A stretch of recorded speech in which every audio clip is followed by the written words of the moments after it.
deterrence, the idea of giving the persona of a fortified area, this was looked at in Ohio. And a few years ago, they passed a law which allowed for arming of school personnel.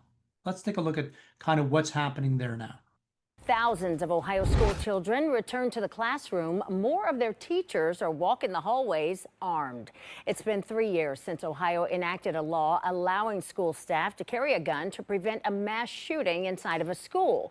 10 TV's Kevin Landers explains why arming staff is growing in popularity, even in schools that have armed school resource officers.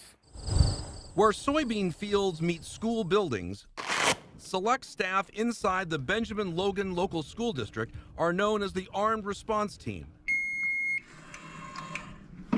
Their guns are kept in a safe or on their hips in an effort to provide immediate response to stop an armed intruder in any of their 3 school buildings. They ask we conceal their identities to protect their safety. Any doubt in your mind that you would have no problem pulling a gun and shooting and killing a student who's armed?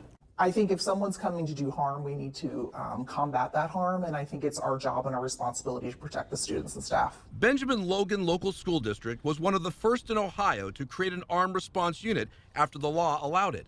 The school superintendent said when the district learned from the sheriff how long it would take to arrive in the event of an active shooter, he said arming teachers became a clear solution. 10 to 15 minutes is not going to even come close to putting out such a threat as an active shooter. We're talking about seconds that we need to respond as quickly as possible. The school district already has 3 armed school resource officers, yet the district still felt the need to train 17 staff to be armed. It's a team effort, and we can't just rely on SROs, and the school district just can't rely on the armed response team. The first person that the active shooter usually goes for is the person in uniform.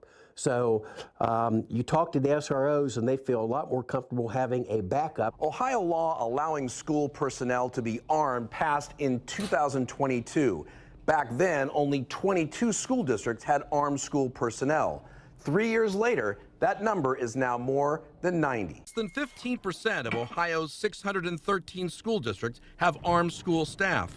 For rural school districts like this one, they say arming staff makes sense considering their rural location from local police. We can take on the threat until other law enforcement arrives. Kevin Landers, 10 TV News.